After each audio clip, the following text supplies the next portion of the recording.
பணப்பட்டுவாடா செய்ததில் தாவேக்கவினரிடையே தகராறு ஏற்பட்டிருக்கிறது. இது பற்றிய மேலும் விவரங்களை வழங்குவதற்காக செய்தியாளர் கணேசன் இணைகிறார். கணேசன், விவரங்கள்.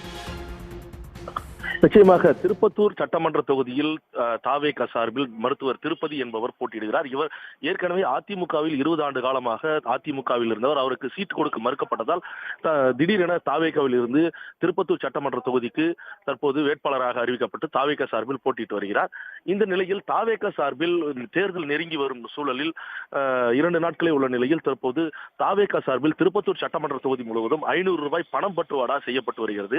வாக்காளர்களுக்கு பணம் பட்டுவாடா செய்யக்கூடாது, பணத்தை கொடுக்கக்கூடாது என்று தேர்தல் ஆணையம் அறிவித்திருந்தாலும் இந்த தாவேகா கட்சியின் சார்பில் பணம் பட்டுவாடாவானது திருப்பத்தூர் சட்டமன்ற தொகுதியில் நடைபெற்று வருகிறது. இந்த சூழலில் திருப்பத்தூர் பாரதிதாசன் நகர் பகுதியில் பணம் பட்டுவாடா அச்சுதன் நகர மத்திய செயலாளர் தாவேகாவினுடைய நகர மத்திய செயலாளர் அச்சுதன் என்பவர் பணம் பட்டுவாடாவில் வீடு வீடாக வாக்காளர்களுக்கு பணம் கொடுக்கும் பணியில் ஈடுபட்டுக் கொண்டிருந்தார்.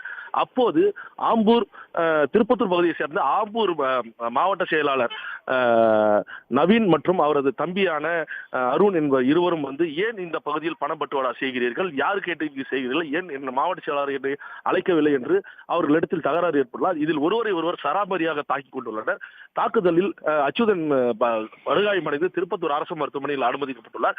அங்கு தகவல் இருந்த வந்த வேட்பாளர் திருப்பதி அரசு மருத்துவமனைக்கு இது கட்சிக்குள் நடந்த இது வெளியில் தெரிந்தால் அசிங்கமாகிவிடும், பணப்பட்டுவாடா விஷயங்கள் எல்லாம் தேர்தல் கமிஷனுக்கு தெரிந்தால் அசிங்கமாகிவிடும், நீங்கள் யாரும் இங்கு வழக்கெல்லாம் கொடுக்க வேண்டாம் என்று அவர்களிடம் சுமூக பேச்சுவார்த்தை நடத்தி வருகிறார். ஆனாலும் அவர்கள் நாங்கள் எங்கள் மீது தாக்கியவர்கள் மீது நடவடிக்கை எடுக்க வேண்டும் என்று தெரிவித்து வருகின்றனர். தற்போது அரசு மருத்துவமனையில் ஒரு சூழல் ஏற்பட்டுள்ளது.